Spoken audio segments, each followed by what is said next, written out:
मेरे प्रिय मित्रों, आइए स्वाध्याय के 39वीं ज्योतिष के 29वीं पाठशाला में आइए प्रवेश करें। 21 अक्टूबर 2020, डे 39, दिवस 39, ज्योतिष 29वीं पाठशाला जेवाई 102 जन्म कुंडली निर्माण खंड 5 दशा साधन इकाई तीसरी। लेकिन आज यहाँ पर जेवाई 102 जन्म कुंडली निर्माण से संबंधित खंड 5 दशा साधन इकाई तीसरी पर बात न करते हुए जन्म कुंडली से संबंधित ही जो पाठशाला का दूसरा भाग पाठ्यक्रम पाठ्य चर्चा है उसके अंतर्गत स्वजन्म कुंडली परिचय पर हम आज बात करेंगे। कहने का मतलब खंड 5 दशा साधन इकाई तीसरी पर बात न करते हुए आज हम स्वजन्म कुंडली परिचय को समझने का प्रयास करेंगे, क्योंकि कल की बैठक जो होगी उसमें केवल एक इकाई और रह जाएगी। उसके बाद फिर क्या होगा, जन्म कुंडली निर्माण के अंतर्गत जो पांचवा खंड है वो भी पूर्ण हो जाएगा और फिर पूरा जो ये 5 खंडों से मिलकर बना हुआ जो ये पुस्तक है, ये पुस्तक क्या हो जाएगी, संपूर्ण हो जाएगी। ये किताब पूर्ण हो जाएगी, जन्म कुंडली निर्माण पूर्ण हो जाएगा। तो यहीं पर क्या होगा, फिर ज्योतिष जो है स्नातक प्रथम वर्ष, इसके अंतर्गत 2 प्रश्न पत्र, पहला जेवाई 101 ब्रह्मांड एवं काल, दूसरा जेवाई 102 जन्म कुंडली निर्माण। इन दोनों से मिलकर क्या होता है, ज्योतिष का पहला एक विषय जो है स्नातक का जो पहला विषय, स्नातक में जो पहला विषय ज्योतिष है वो पूर्ण हो जाएगा, संपूर्ण हो जाएगा। उसके बाद से परसों और उसके आने वाले अगले दिन में यहाँ पर क्या करेंगे, प्रश्नोत्तर चर्चा करेंगे, इससे संबंधित कुछ बात करेंगे। उसके बाद फिर हम क्या करेंगे, अगला विषय जो होगा संस्कृत विषय पर हम क्या करेंगे, पाठशाला, उस पर क्या करेंगे, बातचीत करेंगे। आगे जो पाठशाला होगी उस पर हम संस्कृत विषय पर क्या करेंगे, चर्चा करेंगे। इस प्रकार से हम ज्योतिष पर चर्चा कर रहे हैं, फिर इसी क्रम में संस्कृत विषय पर, इसी क्रम में फिर मनोविज्ञान विषय पर हम क्या करेंगे, चर्चा करेंगे।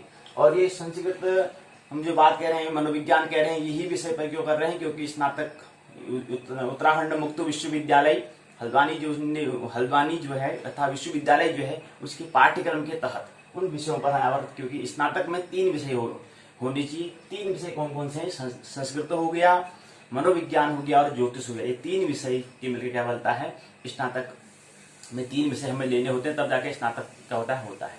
स्नातक में अनिवार्य 3 विषय होते हैं, कहने का मतलब ये है। तो इसलिए हम यहाँ पर अगले जो इसकी विषय जो होगा वो संस्कृत विषय होगा, उसके बाद फिर मनोविज्ञान होगा। तो हम कह रहे हैं कि आज की जो पाठशाला है इसमें हम जन्म कुंडली निर्माण से संबंधित स्वजन्म कुंडली को साथ समझने का प्रयास करेंगे। खंड 5 जो दशा साधन इकाई तीसरी है उसको हम कल की बैठक में बात करेंगे, उसको समझने का प्रयास कल की पाठशाला में हम करेंगे। तो आइए, जैसा कि हम जानते हैं कि यहाँ पर पाठशाला जो है, पाठशाला के 2 भाग होते हैं। पहला भाग है पाठ्यचर्या प्रश्नोत्तर चर्चा, पाठ्यचर्या का करिकुलम। दूसरा भाग होता है पाठ्यक्रम पाठ्य चर्चा, अर्थात जो पाठ्यक्रम मतलब सिलेबस की यहाँ पर बात करते हैं।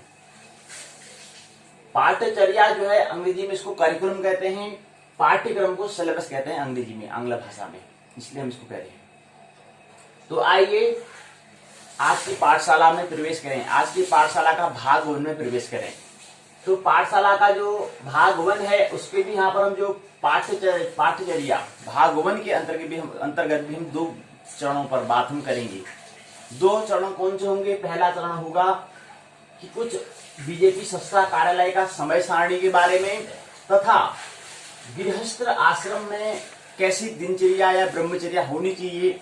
ब्रह्म जैसी चर्या मतलब जैसे ब्रह्म जैसा ढंग होता है, ऐसी हमारी दिनचर्या, दिन का जो हमारी चर्या मतलब दिन का जो हम दैनिक जो कार्य करते हैं उसके लिए समय का किस हिसाब से विभाजन होना चाहिए, क्या कार्यक्रम हमारे होने चाहिए, किस हिसाब से होने चाहिए, उसको संस्कृत में यहाँ पर समझने का प्रयास चरण 1 में करेंगे। भाग 1 पाठशाला के भाग 1 पाठ्यचर्या प्रश्नोत्तर चर्चा। प्रश्न पूछा गया है इसलिए उसका उत्तर हमें देना है।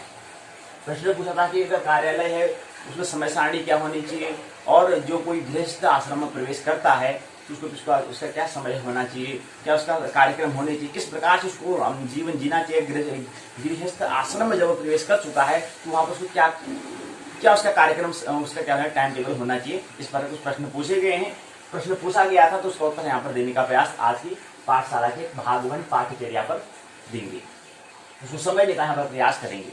उसके बाद फिर हमारा दूसरा जो चरण रहेगा भाग 1 का, उसके अंदर हम NTA, NET, UGC के बारे में बात हम कर ही रहे हैं, उसी क्रम को फिर आगे करेंगे, आगे हम बढ़ाएंगे।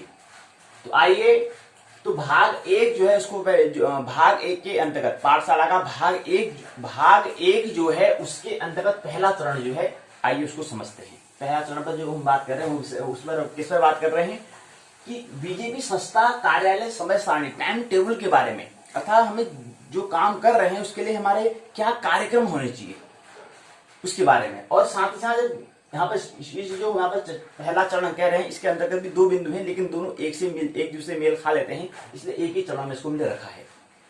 तो आइए पहले समझिए कि बीजेपी संस्था कार्यालय की समय सारणी क्या है, इसको समझने का प्रयास करते हैं। तो कार्यालय जो होगा, खुलने का समय जो होगा वो होगा सुबह 10 बजे। तो प्रातः तो नहीं कहेंगे, इसको हम सुबह कहेंगे। थोड़ा सा यहाँ पर बात समझना महत्वपूर्ण होता है। हमने कहा था कि एक जो दिवस जो होता है, एक वार जो होता है, एक अहोरात्र जो होता है, एक दिन रात जो होता है, उसको हमने क्या करके 6 भागों में उसको क्या करते हैं, विभाजित करते हैं, जिसको क्रम से पहले प्रातः, पहले भाग को प्रातः, दूसरे भाग को सुबह, तीसरे भाग को दोपहर, चौथे भाग को सायं, पांचवें भाग को शाम और छठे भाग को रात्रि हम कहते हैं। और प्रातः जो होता है वो 5, 6, 7, 8 4 घंटे के वक्त को हम प्रातः काल कहते हैं, प्रातः काल की बेला हम कहते हैं। उसके बाद सुबह आ जाता है 9, 10, 11, 12, ये 4 घंटे को हम सुबह कहते हैं, मॉर्निंग इसम कहेंगे।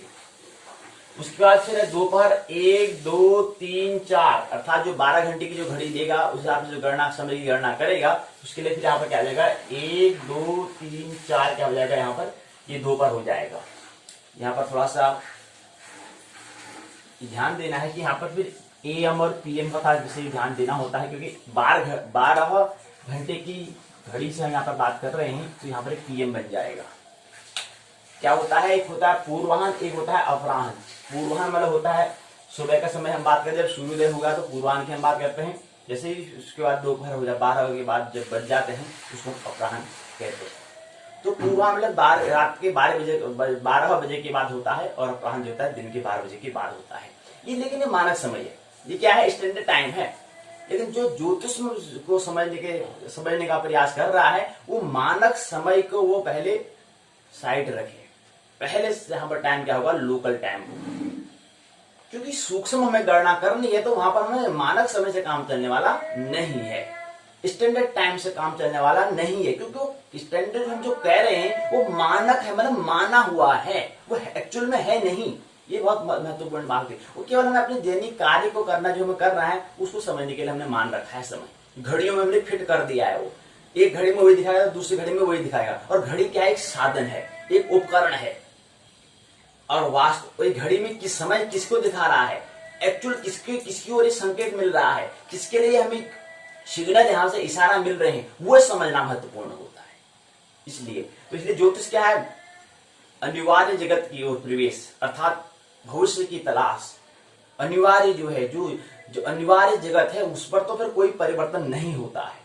हमने कहा था कि ज्योतिष के 3 हिस्से होते हैं, अनिवार्य, अर्ध अनिवार्य और गैर अनिवार्य, एसेंशियल, सेमी इसेंशियल और नॉन इसेंशियल। तो सेमी इसेंशियल जो शाश्वत, जो सनातन जहां पर है, जहां पर कोई परिवर्तन नहीं होता है, नहीं कोई परिवर्तन, नहीं कोई इसमें चेंजेस, कुछ भी चेंजेस नहीं आता है, वो कहाँ है, ब्रह्म में है, वो ब्रह्म की स्थिति। और प्रकृति में क्या था, निरंतर परिवर्तन से होता है। और हमने कहा था प्रकृति के 3 गुण होते हैं और 2 रूप होते हैं।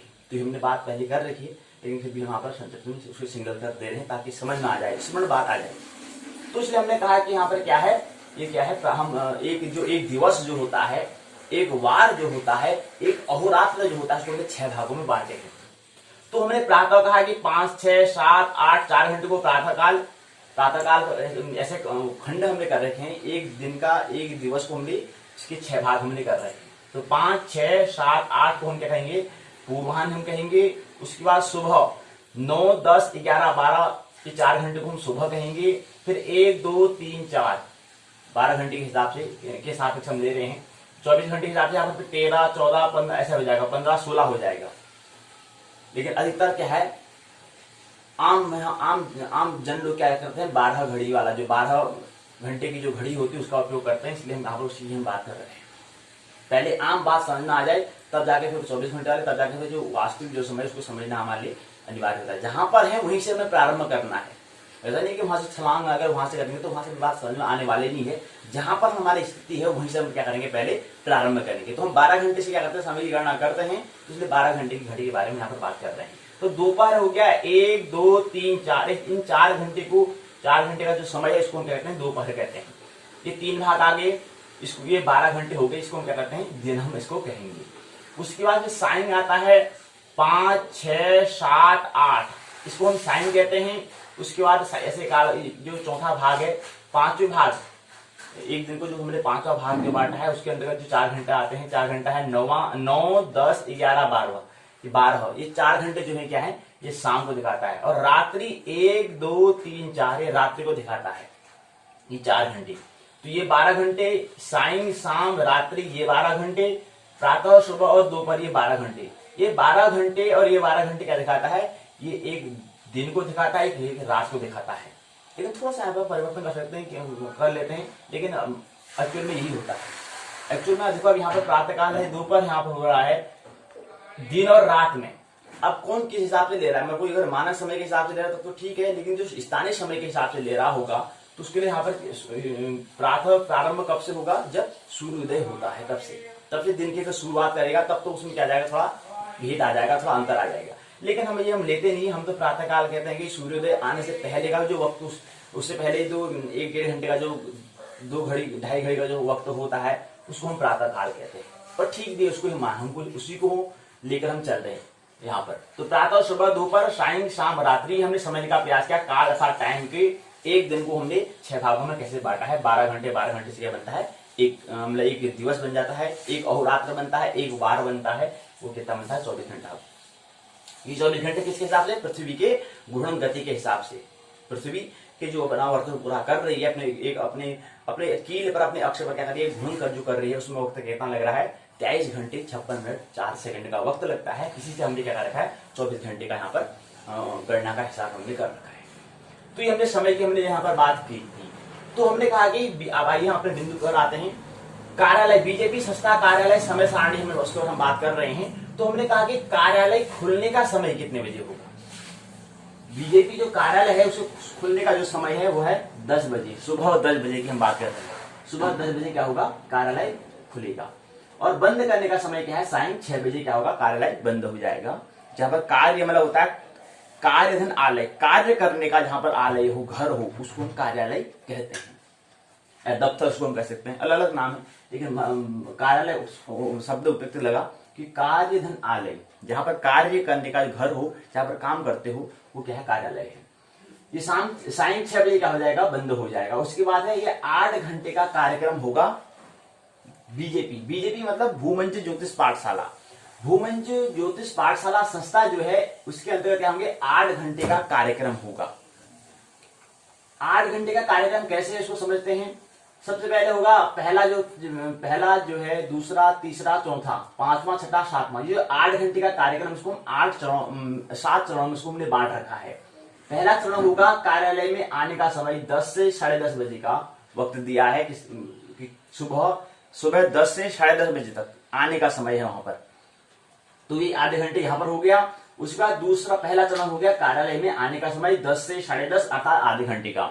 उसके बाद दूसरा है जब वहां कार्यालय में प्रवेश करेंगे, पहुंच चुके हैं, उसके बाद दूसरा चरण है वंदना प्रार्थना, ये हमें करना है। तो उसके लिए हमें 10:30 से 11 का समय रखा है। तो वो भी क्या है, सुबह का ही समय है ये। तो आधे घंटे का वक्त यहाँ पर लग जाएगा। उसके बाद तीसरा चरण है कार्य करने का जो हम जो कार्य करेंगे उसको 2 हमने सत्रों में बांटे हैं, 2 शिफ्ट में, 2 पाली में हमने इसको कर रखा है। 2 सत्र उसके हैं। तो पहला सत्र क्या हो जाएगा, कार्य करने का जो पहला सत्र वो प्रारंभ हो जाएगा 11 से 1:30 बजे तक पहला सत्र रहेगा, अर्थात क्या रहेगा, 2.5 घंटे का रहेगा। और ये जो हम कार्य सत्र प्रारंभ कर रहे हैं यहाँ पर वंदना, और ये जो कार्य हम कर रहे हैं, दूसरा बिंदु वंदना प्रार्थना की हम जो बात कर रहे हैं, और तीसरा जो बिंदु कार्य की हम बात कर रहे हैं, इन दोनों को योग से यहाँ पर आधे घंटे का वंदना प्रार्थना का वक्त हम मान रहे हैं। और कार्यालय जो है 2.5 घंटे इसमें लग रहा है। तो इन 2.5 और आधा घंटे को जोड़ के 3 घंटे का वक्त बन जाता है। तो सत्र 1 क्या हो जाएगा, पूर्ण हो जाएगा। तो सत्र 1 3 घंटे का पहले क्या रहेगा, तो पहले पाली में 3 घंटे का हम क्या करेंगे, पहला सत्र हमारा 3 घंटे का है, ये कहने का मतलब है। इसके बाद फिर हमारा मध्याह्न अवकाश अर्थात इंटरवल होगा, थोड़ा बीच में अवकाश लेना होगा, तो वो कितना रहेगा 1:30 से 2:30 बजे, अर्थात 1 घंटे का क्या होगा मध्याह्न अवकाश होगा अर्थात इंटरवल होगा। तो 1 घंटे का क्या होगा इंटरवल हो गया। उसके बाद 5वां जो है कार्य, फिर पुनः हम दूसरे सत्र में प्रवेश करेंगे। दूसरा सत्र कार्य जो होगा वो प्रारंभ होगा 2:30 से 5:30 बजे तक, अर्थात दोपहर और सायं उसको हम कहेंगे। तो मध्याह्न अवकाश जो है क्या है दोपहर का समय में आता है। हमने कहा ना ये समय को हमने 6 भागों में बांटा है, तो ऐसे ही यहाँ पर इसको भी क्या आएगा, जो मध्याह्न अवकाश आएगा वो दोपहर की हम यहाँ पर बात करेंगे। उसके बाद यहाँ पर आता है कार्य, हमने बताया फिर दूसरा सत्र प्रारंभ हो जाएगा। कार्य ये 5वां चरण के अंतर्गत आता है 2:30 से 5:30 बजे तक, दोपहर और सायं की हम यहाँ पर बात करते हैं। तो दूसरा सत्र भी क्या है, दूसरा पाली भी क्या है, दूसरा शिफ्ट भी क्या है 3 घंटे का रहेगा। तो ये 5वां चरण। छठा चरण है कार्यालय से जाने का समय 5:30 से 6 बजे का वक्त रहेगा। तो कार्यालय से मैंने जब काम करके जाने में थोड़ा टाइम लगता है, तो इसलिए क्या करेगा हमने 5:30 से 6 बजे तक हमने कहा है। तो सत्र दूसरा भी क्या हो जाएगा पूर्ण हो जाएगा। यह क्या है छठा चरण है। उसके बाद 7वां चरण है कार्यालय बंद होगा 6 बजे, क्या हो जाएगा कार्यालय ऑफ हो जाएगा, बंद हो जाएगा। तो आज का जो पहला दिन में क्या होगा वो कार्यकाल, आज कोई काम अब नहीं होगा, 6 बजे का कोई भी काम नहीं होगा। तो ये कार्यालय बंद होने का टाइम कितना है 6 बजे है, अर्थात सायं की हम यहाँ पर बात कर रहे हैं। तो हमने कहा कि ये कार्यालय हमने 3 घंटे की बात करी, कार्यालय से जाने का समय हमने यहाँ पर आधे घंटे की हमने यहाँ पर बात कर ली है। कार्यालय बंद हो जाएगा 6 बजे, अर्थात सायं की यहाँ पर सायं 6 बजे क्या हो जाएगा कार्यालय बंद हो जाएगा। तो 8 घंटे में 7 घंटे कार्य अर्थात कर्तव्य अर्थात कर्म हमें करना होगा। तो 8 घंटे में हमें 1 घंटे हमारा इंटरवल का हो जाता है, तो 7 घंटे हमें क्या करना है कर्म करना है। फिर हमने कहा कि इसलिए इसको हमने 7/8 हमने इसको लिखा है। तो ये पहला चरण जो है बीजेपी संस्था कार्यालय समय सारणी के बारे में थोड़ा हम समझने का प्रयास कर रहे थे। ये पहला चरण के अंतर्गत पहले हमने स्टेप पहला चरण जो इसको समझने का प्रयास किया। इसी से संबंधित कुछ यहाँ पर बात और दूसरा क्या है वो पहले चरण के अंतर्गत जो उससे संबंधित ही है, इसलिए इसको पहला चरण हमने रखा है। दूसरा जो बिंदु है उसमें हम बात कर रहे हैं, दूसरा बिंदु है कि गृहस्थ आश्रम में जब व्यक्ति गृहस्थ आश्रम में प्रवेश करता है तो वहां पर उसकी ब्रह्मचर्या कैसी होनी चाहिए, वहां पर उसकी दिनचर्या कैसी होनी चाहिए, उसका वहां पर दैनिक कार्यक्रम कैसे होने चाहिए, उसका समय का किस हिसाब से उसका विभाजन करना चाहिए। ब्रह्मचर्या हमने बात करी, ब्रह्मचर्य में हम ब्रह्म जैसी चर्या इसकी होनी चाहिए, उसको ब्रह्म हमने आश्रम में जहां पढ़ा था तो ब्रह्मचर्य उसको कहते थे। लेकिन अब हम क्या हुए गृहस्थ आश्रम में प्रवेश कर चुके हैं, लेकिन जो 25 साल तक हमने ब्रह्मचर्य का जो अनुभव किया था, ब्रह्म की जैसी चर्या में ढंग में हम जी रहे थे, उसी क्रम को अब हमें क्या करना है गृहस्थ में हमें प्रवेश करना है। अब थोड़ा गृहस्थ में और ब्रह्मचर्य में ठीक एक दूसरे के विपरीत यहाँ पर बात हो रही है। ब्रह्मचर्य में क्या होता है ब्रह्म की यही चर्या था, ब्रह्म को हमें समझना होता है, अर्थात ब्रह्म के जैसे ढंग में हमें जीना होता है। लेकिन गृहस्थ जो आश्रम है ठीक उसके विपरीत बात है, अर्थात यहाँ पर प्रकृति के अर्थात हमें भोग के विलास के बारे में हमें जीना है, भोग हमें करना होता है, अर्थात प्रकृति को हमें यहाँ पर भोगना होता है। प्रकृति के अंतर्गत वो बात आ जाती है, ब्रह्मचर्य में ब्रह्म की बात आ जाती है, और ब्रह्मांड अर्थात योग से बन जाता है ब्रह्मांड बन जाता है। तो ठीक उसके बाद क्या है गृहस्थ में कैसे प्रवेश करना है, वहां पर कैसे हमारे कार्यक्रम होने चाहिए, उस पर हम इस बात को समझने का प्रयास करते हैं। आइए, तो सबसे पहले हमने कहा कि गृहस्थ आश्रम अर्थात गृहस्थ आश्रम जो हम कह रहे हैं वो भी उसको कौन जो दैनिक हम दिनचर्या जो कहते हैं वो दिनचर्या भी कैसी होनी चाहिए। जिस व्यक्ति जो व्यक्ति ब्रह्मचर्या में जिसने 25 साल पहले आश्रम में बहुत अच्छे से उसको अनुभव किया होगा, उसको फिर क्या करना है कि दिनचर्या को भी ब्रह्मचर्या में बदलना है। मतलब वो दिनचर्या है तो गृहस्थ में अर्थात घर में तो वो रह रहा है, जो घर में रहे वो गृहस्थ, जो घर में जो कहता है कि मैं घर में रहता हूं वो क्या कहलाएगा, ऐसी परिभाषा नहीं है। गृहस्थ का मतलब होता है जो घर में रहे, उसमें उससे माया से संबंधित नहीं है, उसमें माया से संबंधित नहीं है। अर्थात कहने का मतलब यहाँ पर दो बातें हो सकती है, एक कहता है कि मैं घर में रहता हूं, एक कहता है कि घर में रहता हूं। तो घर में रहता हूं और मैं घर में रहता हूं जमीन आसमान का अंतर है। घर में रहता हूं कहने का मतलब है कि उसके अंदर कुछ अंतर्दृष्टि है, और मैं घर में रहता हूं मतलब माया में अभी वह उसको भी स्मरण नहीं है, अर्थात अभी वो माया में ही उलझा है। तो इसलिए यहाँ पर कह रहे हैं कि थोड़ा गृहस्थ मतलब जो घर में रहे, घर में सभी लोग घर में रहेंगे। ऐसा आपने सुना होगा कि पहले ऋषि मुनि जंगलों वनों में फिर जाते थे, वो जंगल वन में जाते हैं। यहाँ पर कहीं जंगल वन की बात नहीं हो रही, हमें यहाँ पर जंगल वन में नहीं जाना है, यहाँ पर सबको कहाँ रहना है, घर में ही रहना है। तो गृहस्थ का मतलब होता है जो घर में निवास करे, जो घर में रहता है वो गृहस्थ है। लेकिन सबकी मन की दृष्टि अलग अलग हो सकती है, वो किसी दृष्टि उसके विकास पर, उसकी प्रवृत्ति पर, उसकी तैयारी पर निर्भर करेगा। तो हमें बता दिया कि इसकी क्या है, गृहस्थ में प्रवेश हम करना भी है, लेकिन उसमें जो दिनचर्या होगी वो दिनचर्या भी कैसी होनी चाहिए, ब्रह्मचर्या की जैसी होनी चाहिए। जब हम ब्रह्मचर्या आश्रम में थे वैसे ही वहां पर क्या होना चाहिए, हमारा वहां ढंग हमारा होना चाहिए, जीने का ढंग वही होना चाहिए। क्योंकि 25 साल का अनुभव हम क्या कर रहे थे, इसका तो अनुभव कर रहे थे। अब हम प्रकृति को यहाँ पर हमें भोगना है, प्रकृति को हमें समझना है, तो इसलिए हमारा यहाँ पर दिनचर्या भी कैसी होनी चाहिए, ब्रह्मचर्या की तरह होनी चाहिए। इसलिए इसको हमने व्यक्त कर रहा है ब्रह्मचर्या अर्थात दिनचर्या। दिनचर्या भी क्या हो, ब्रह्मचर्या। दिनचर्या और ब्रह्मचर्या में कोई अंतर न रह जाए, ऐसा हमने ब्रह्मचर्या से हमने व्यक्त किया। अब आइए इसको समझते हैं। तो सबसे पहले क्या होगा, जागरण। हमने कहा था कि एक दिवस होता है, एक दिवस की हम बात कर रहे हैं, इसी प्रकार से जो अन्य दिवस होंगे इसी प्रकार से चलते रहेंगे। तो पहला है जागरण 5 बजे। 5 बजे मतलब 4:59 जैसे ही हो जाएंगे, पूर्वाह्न जैसे हो जाएगा, तत्क्षण हम क्या करेंगे, जागरण हमें हो जाना है। तो 5 बजे जागरण हो जाएगा। उसके बाद फिर दूसरा है दैनिक कार्य जो होंगे 6 से 7 बजे तक, अर्थात 2 घंटे का वक्त में हमें क्या करना है, अपना दैनिक कार्य पूरा करना है। उसके बाद अर्थात 5:01 से लेकर के 6:59 तक हमें क्या करना है, अपना 2 घंटे का जो वक्त मिल रहा है, इसमें हमें क्या करना है, अपना दैनिक कार्य हमें क्या करना है, दैनिक कार्य को हमें निपटा देना है, पूर्ण कर लेना है उसको। दैनिक कार्य करने का समय 2 घंटे का होता है। दैनिक कार्य का मतलब होता है शौच से हमें निवृत्त होना है, नहाना स्नान करना है, शरीर की शुद्धि हमें करनी है इत्यादि, और थोड़ा बहुत सहायता अगर करनी है, तो इसमें संबंधित यहाँ पर 2 घंटे का अंतर्गत दैनिक कार्य में आ जाता है।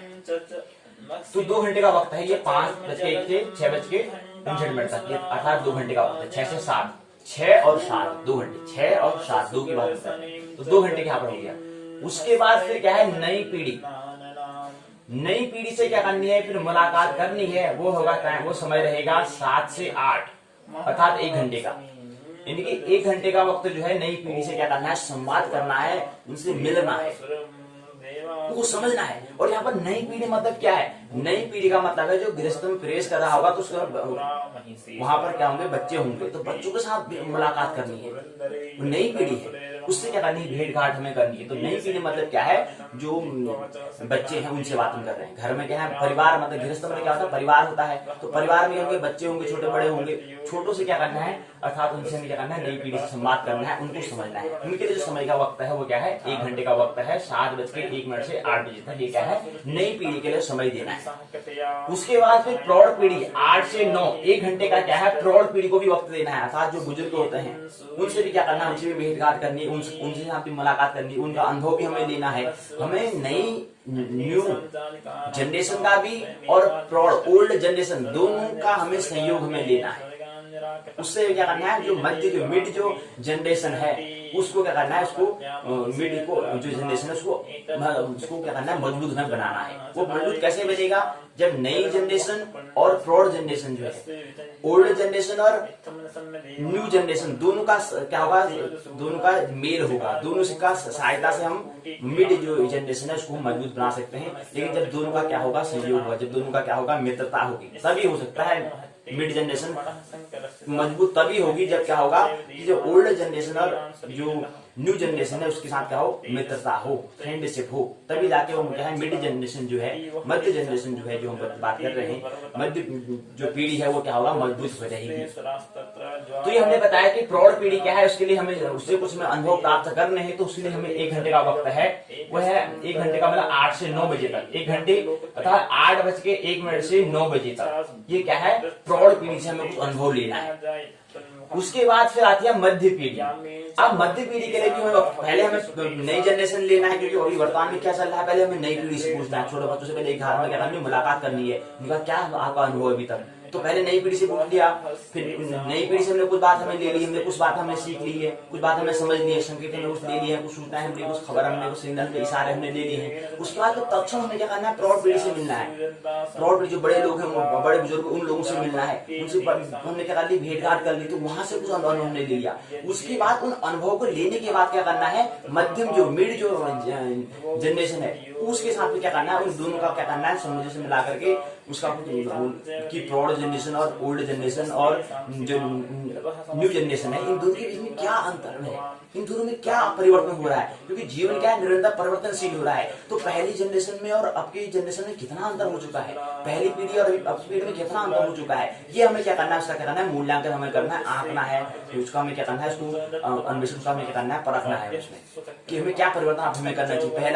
पहला समय ऐसा था, अब ऐसा समय है, तो पहले कैसा रहा होगा, ये हमें कैसे मिलेगा, जब नई प्रौढ़ी और नई पीढ़ी और प्रौढ़ पीढ़ी का जब क्या करेंगे, दोनों का क्या करेंगे, उसके साथ हम भेंट घाट करेंगे, चर्चा करेंगे, मुलाकात करेंगे, तब जाके क्या होगा, उसका हम समझ पाएंगे कि हाँ अस्तित्व में पहले ऐसा होता है, ये बात हमें समझ में आएगी। बात तो पहले क्या था, अब भी क्या चल रहा है, इसके लिए हमें क्या करना पड़ता है, नई पीढ़ी और प्रौढ़ पीढ़ी से हमें क्या करना होगा, मुलाकात करनी होगी, संवाद करना होगा, चर्चा करनी होगी, बातें हमें करना होगा।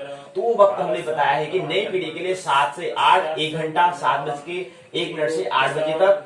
प्रौढ़ पीढ़ी के लिए मिलने का जो वक्त है 8 से 9 1 घंटा, 8:01 से 9 बजे तक, ये 2 घंटे क्या होगा नई पीढ़ी के लिए। फिर उसका मध्य पीढ़ी जो है, मिड पीढ़ी जो है, मीडियम जो पीढ़ी जो हम बात कर रहे हैं, मिड जनरेशन की जो बात कर रहे हैं, वो है 9 से 10 अर्थात 1 घंटे का। तो 1 2 3 घंटे में क्या है, हमें कुछ बातें समझनी है, हमें नई और प्रौढ़ पीढ़ी के सहयोग से अपनी मध्य जो है, वर्तमान जो उसको हमें क्या करना, सही करना है। तो नई पीढ़ी को हम कह सकते हैं कि ये क्या है, भविष्य है।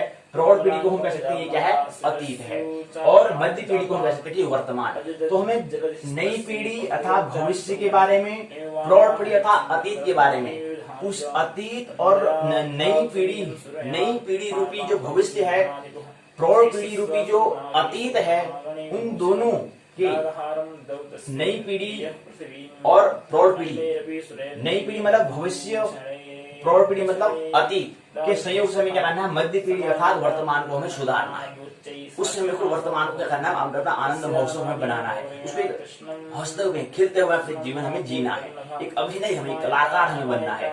इसके लिए हमें क्या करना पड़ेगा, नई पीढ़ी और प्रौढ़ पीढ़ी अर्थात हमें भविष्य से और अतीत से हमें सीखना होगा। उसके बाद में मध्य जो वर्तमान है उसको हमें सुधारना है, और तीनों के लिए 1 घंटे का क्या वक्त हमने रखा है। तो मध्य पीढ़ी का वक्त 9 से 10, 9:01 से 10 बजे तक हमने इसके हमने समय रखा है।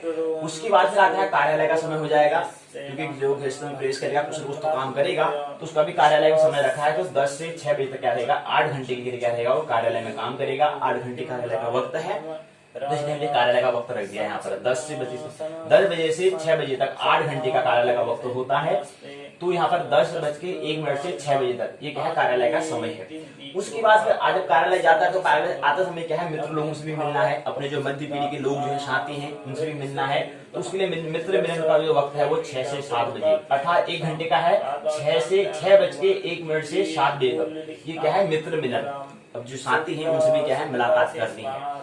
उसके बाद आता है फिर ये अगला कार्यक्रम जो है, अगला जो कार्यक्रम वो है दैनिक कार्य। फिर हमें क्या करना है, रात्रि के जो हमें दैनिक कार्य करने हैं 7 से 9 बजे तक अर्थात 2 घंटे हमें क्या करने हैं, रात्रि के जो दैनिक कार्य हैं। यहाँ पर हमने दैनिक कार्य सुबह की हमने बात की थी, सुबह के जो दैनिक कार्य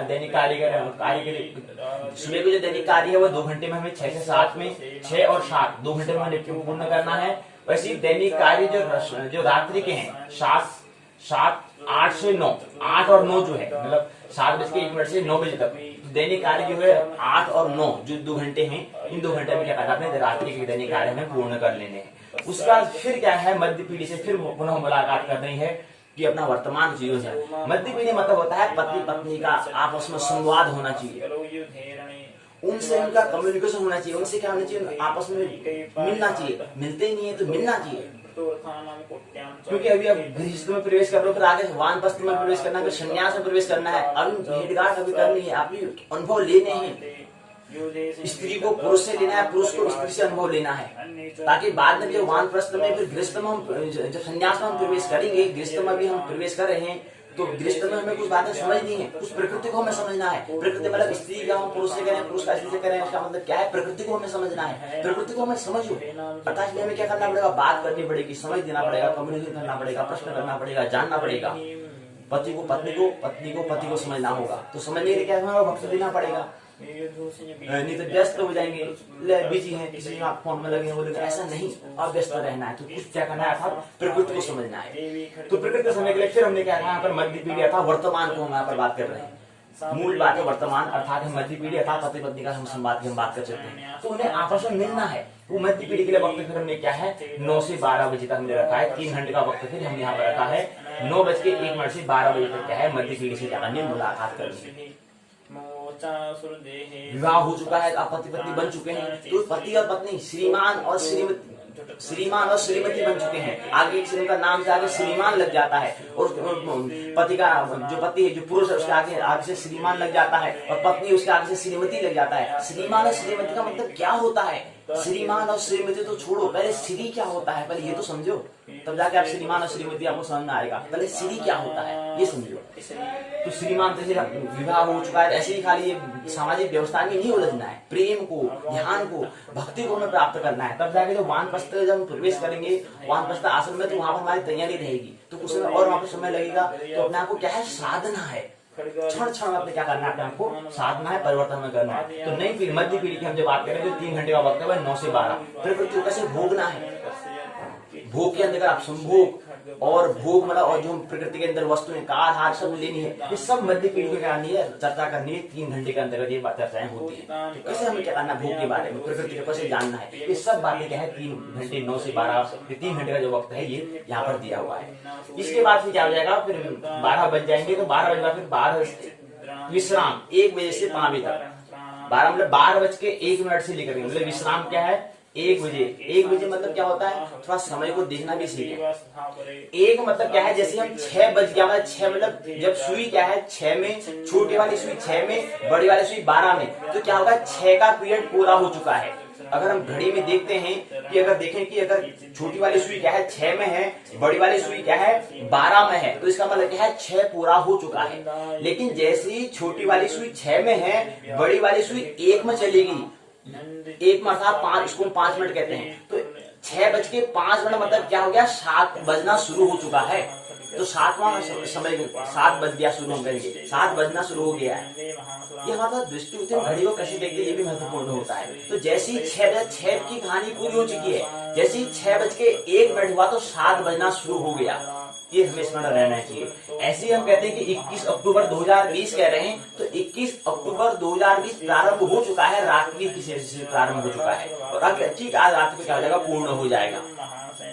ये तो मानक समय के हिसाब से। वैसे अगर स्थानीय समय के हिसाब से 6:17 या 20 या 6:30 बजे क्या होता है, 21 अक्टूबर प्रारंभ हो रहा है। तो अगले ठीक वहां पर बजे क्या जाएगा, अक्टूबर प्रारंभ, 21 अक्टूबर जो है पूर्ण हो जाएगा। तो समय मतलब क्या है, थोड़ा इसको समझिए। तो हमने यहाँ पर कह रहे हैं कि विश्राम की अगर हम बात करें तो विश्राम मतलब 1, 2, 3, 4, 5, ये 5 घंटे क्या है विश्राम के लिए है।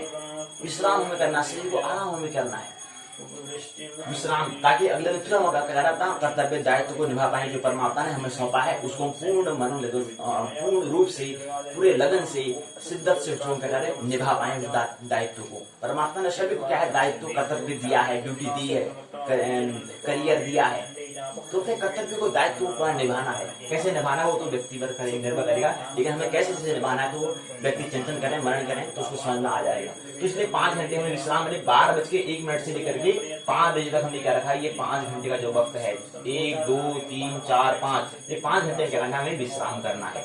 तो कुल मिला के जागरण 5 बजे, दैनिक कार्य 6 से 7 2 घंटे, नई पीढ़ी 7 से 8 1 घंटा, प्रौढ़ पीढ़ी से मुलाकात 8 से 9 1 घंटा, मध्य पीढ़ी 9 से 10 1 घंटा, कार्यालय 10 से 6 8 घंटा, मित्र मिलन, मित्रों से मिलना है तो 6 से 7 1 घंटा, दैनिक कार्य 7 से 8 और 9 2 घंटा, 7 से 8 8 से 9 2 घंटा, मध्य पीढ़ी से फिर मुलाकात करनी है 9 से 10 10 से 11 11 से 12 3 घंटा, विश्राम क्या करना है 1 से 5 अर्थात 5 घंटा, 2 घंटा 1 घंटा 1 घंटा 1 घंटा 8 घंटा 1 घंटा 2 घंटा 3 घंटा 5 घंटा, ये पूर्ण योग से क्या होता है 24 घंटे का एक दिवस बन जाता है, एक वार बन जाता है, एक अहोरात्र बन जाता है। तो ये हमें स्मरण रखना है। क्या है, जागरण, दैनिक कार्य, नई पीढ़ी, प्रौढ़ पीढ़ी। नई पीढ़ी का मतलब है कि हम भविष्य की हमें बात करनी है, भविष्य के बारे में क्या है, भविष्य में क्या होगा इसके बारे में, ज्योतिष क्या है भविष्य के बारे में। और प्रौढ़ पीढ़ी मतलब क्या है, ज्योतिष, इनकी हम नई पीढ़ी की हम जो बात कर रहे हैं वो भविष्य के लिए अर्थात ज्योतिष की हम यहाँ पर बात कर रहे हैं। प्रौढ़ पीढ़ी अर्थात हम यहाँ पर विज्ञान की हम बात कर रहे हैं, क्योंकि विज्ञान क्या है, अतीत की तलाश करता है। और नई पीढ़ी जो व्यक्त किससे कर रहे हैं हम, ज्योतिष हम कह रहे हैं, नई पीढ़ी से हम व्यक्त कर रहे हैं, लेकिन बात किसी कर रहे हैं, ज्योतिष की कर रहे हैं। ज्योतिष क्या करता है, भविष्य की तलाश है, भविष्य में क्या हो सकता है ये, इसके बारे में। तो भविष्य के बारे में और अतीत के बारे में विज्ञान प्रौढ़ पीढ़ी कहलाएगा, और भविष्य ज्योतिष जो है नई पीढ़ी कहलाएगा, उसे हमें कह सकते हैं। उसके बाद मध्य की पीढ़ी से क्या होगा, मध्य पीढ़ी को हमें, वर्तमान को हमें सुधारना है। तो ये बात हमें समझी। तो ये पहला चरण जो है ये हमने समझने का प्रयास किया, भाग 1 के अंतर्गत पहला चरण। आइए दूसरे चरण को समझने का हम प्रयास करें। दूसरा चरण होता है हम NTA, national testing agency, national eligibility test, university grant commission, राष्ट्रीय जांच संस्था, राष्ट्रीय योग्य जांच, विश्वविद्यालय अनुदान आयोग। आइए दूसरे भाग 1 के दूसरे चरण में आइए प्रवेश करें। तो पुस्तक का नाम क्या है, शिक्षण एवं शोध अभियोग्यता, टीचिंग और रिसर्च एप्टीट्यूड के बारे में हमको समझने का प्रयास कर रहे हैं। बनाम शिक्षण बनाम रिसर्च, टीचिंग बनाम रिसर्च, शिक्षण बनाम शोध के बारे में आपको समझने का प्रयास यहाँ पर कर रहे हैं। एप्टीट्यूड के बारे में, अभियोग्यता के बारे में कुछ समझने का प्रयास हम यहाँ पर कर रहे हैं भाग 1 में, पाठशाला के भाग 1 में। तो खंड 1 हमने कह रहे हैं, खंड 1 जो है उसको समझने का प्रयास आज खंड 1 को हम पूर्ण कर लेंगे। खंड 1 का नाम क्या है, शिक्षण अभिवृत्ति है। अब इसके ठीक अगला खंड आएगा, उसका नाम है यहाँ पर शिक्षण के, यहाँ पर शिक्षण के बाद क्या आता है, फिर आगे शोध अभिवृत्ति। तो ये शिक्षण अभिवृत्ति जो है अर्थात टीचिंग एप्टीट्यूड जो है आज पूर्ण हो जाएगा, खंड 1 पूर्ण हो जाएगा। उसके बाद खंड 2 जो है शोध अभिवृत्ति, रिसर्च एप्टीट्यूड के बारे में हम कल से बात हम करेंगे। तो खंड 1 के अंतर्गत जो इकाइयां हैं, खंड 1 का नाम जो एनटीए ने दिया है वो नाम दिया है शिक्षण अभिवृत्ति, टीचिंग एप्टीट्यूड। इसके अंतर्गत पहली इकाई शिक्षण को हमने, टीचिंग को हमने समझने का प्रयास पहले इकाई में किया। दूसरे इकाई में शिक्षार्थी किसे कहते हैं ये हमने समझने का प्रयास किया। तीसरे में हमने समझने का प्रयास किया था कल की बैठक में शिक्षण प्रभाव तत्व, तीसरी इकाई में। आज की इकाई में हम चौथे इकाई को समझेंगे। चौथे इकाई का नाम एनटीए ने दिया है उच्च अधिगम संस्थानों की पद्धति। इसके अंतर्गत अध्यापक केंद्रित बनाम शिक्षार्थी केंद्रित पद्धति के बारे में। उसके बाद फिर ऑफलाइन बनाम ऑनलाइन के बारे में यहाँ पर बात करेंगे। ऑफलाइन बनाम ऑनलाइन पद्धति जो है इसके अंतर्गत स्वयं प्रभा, मूक से इत्यादि क्या है, ये कुछ पद्धति दिए हैं जिसके माध्यम से हम क्या करते हैं, ऑफलाइन और ऑनलाइन की जो है शिक्षा को हम ले सकते हैं। ये हम क्या करेंगे, इकाई चौथी में समझेंगे। पांचवी इकाई है शिक्षण सहायक प्रणाली। इसके इकाई पांचवा का जो नाम दिया है उसका नाम है शिक्षण सहायक प्रणाली। इसके अंतर्गत हम परंपरागत, आधुनिक और आईसीटी मतलब होता है इंफॉर्मेशन कम्युनिकेशन टेक्नोलॉजी अर्थात सूचना संचार प्रौद्योगिकी पर आधारित यहाँ पर शिक्षण सहायक प्रणाली है। 3 प्रणाली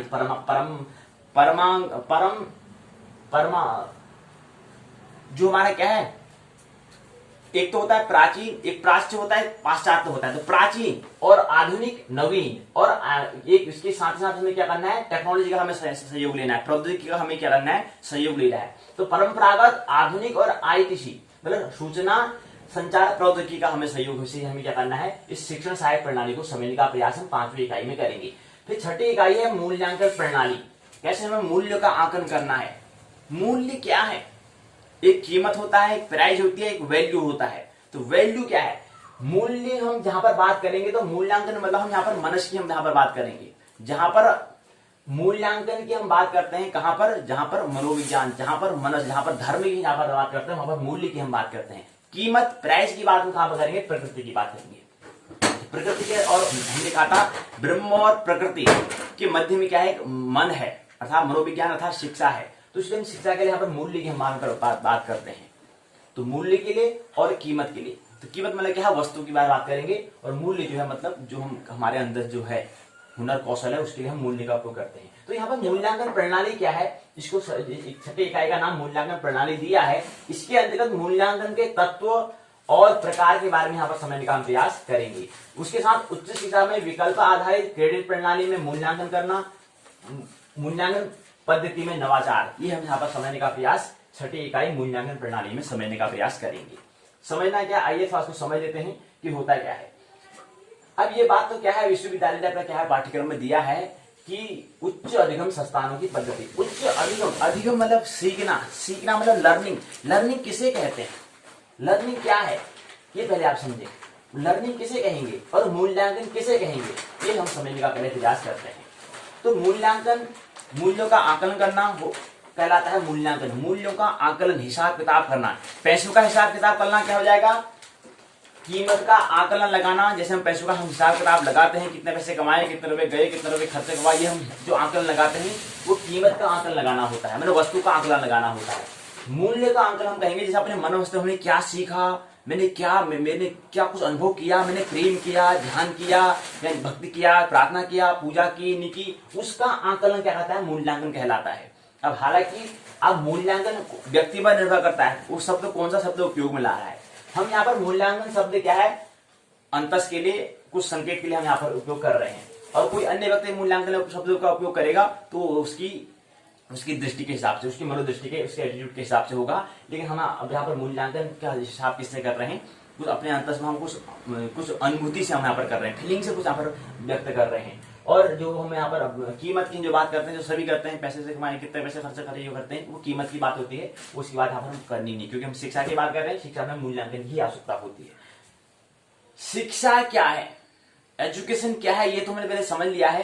तो इसलिए शिक्षा में हमें मूल्यांकन की हमें आवश्यकता होती है। हमने अपने अंदर कुछ हमने परिवर्तन किए नहीं किए, क्षण क्षण में कुछ परिवर्तन किया नहीं किया, तो वहां पर हम मूल्यांकन, मूल्यों का आकलन लगाते हैं। कीमत का आकलन नहीं लगाएंगे, नहीं लगाते हैं। और कोई लगा रहा है तो उसका मतलब उसकी अभी वो मूल्य कीमत में, अर्थात जो प्राथमिक चरण है, अभी उसके कुछ आगे का जो कुछ आगे की यात्रा है उसके बारे में उसको कुछ ख्याल नहीं है। उसको पता है कि हाँ जीवन, इसको मतलब आगे ब्रह्मांड कितना बड़ा है उसके बारे में उसको ख्याल अभी नहीं है, विस्मरण में ही जी रहा है। कहें कि उसको अभी कुछ मन की बेचैनी ही नहीं हुई है, अभी विचारहीन में ही जी रहा है, ऐसा हम कह सकते हैं। लेकिन जो विचारशील होगा वो थोड़ा चिंतन करेगा, थोड़ा पहले क्या करता है, पैसों से आकलन करेगा, मतलब कीमत का हिसाब करेगा, प्राइस का हिसाब करेगा, फिर वैल्यू के बारे में वो प्रवेश करेगा। अर्थात मैंने क्या सीखा, क्या अनुभव मैं कर रहा हूँ, इतने साल से मैं यहाँ पर इतने जीवन जी रहा हूँ, तो मैं क्या जीवन जी पा रहा हूँ, नहीं पा रहा हूँ, या जीवन जी रहा हूँ, या खाली जिए जा रहा हूँ, जीना है, टाइम पास करना है, ऐसे मतलब खाली जीना ऐसे जी रहा हूँ, या वाकई में कुछ जी रहा हूँ। ऐसे मूल्य का आकलन लगाना क्या होता है, मूल्यांकन। शिक्षा भी वही है, जो वहां पर परीक्षा में जो शिक्षक जो कॉपी का जो आकलन करते हैं, वो मूल्यांकन भी वही संबंध है। जो वहां पर शिक्षक जो है वो भी वही आकलन लगाता है कि वाकई में व्यक्ति ने कहीं से फोटो कॉपी तो नहीं कर दी, नकल तो नहीं कर रखा है, वाकई में इसने अंदर अपने अनुभव कुछ, अब जो उसने अनुभव किया है वो बात ने लिखी नहीं लिखी, या केवल फोटो कॉपी कर रही है, किसी की नकल कर रही है। इसने अपनी अकल की नकल की या नहीं की, अपनी अकल की नकल करना क्या है, मूल्यांकन कहलाएगा। और किसी की नकल करना, किसी की देखा देखी से जो हम नकल करते हैं वो क्या है, कीमत कहेंगे। वहां पर उसको मूल्यांकन छोड़ के कीमत, ऐसा कीमत का हिसाब लगा रहा है, कीमत मतलब देख रहा है, मतलब तो ये चीज है। तो मूल्यांकन मतलब क्या होता है, अपनी जो अचेतन मन में पड़ा है उसका नकल करना, वो क्या कहलाएगा, मूल्यांकन कहलाता है। और ठीक इसके विपरीत क्या होती है, वो हम उसके लिए हम फिर कीमत की बात करते हैं, वो ठीक उसके विपरीत होता है कि किसी अन्य का जो अकल है उस अकल का नकल कर रहे हैं, तो वो क्या है, फिर उसका कुछ ज्यादा महत्व नहीं है, हम अनुयायी बन जाएंगे उसके।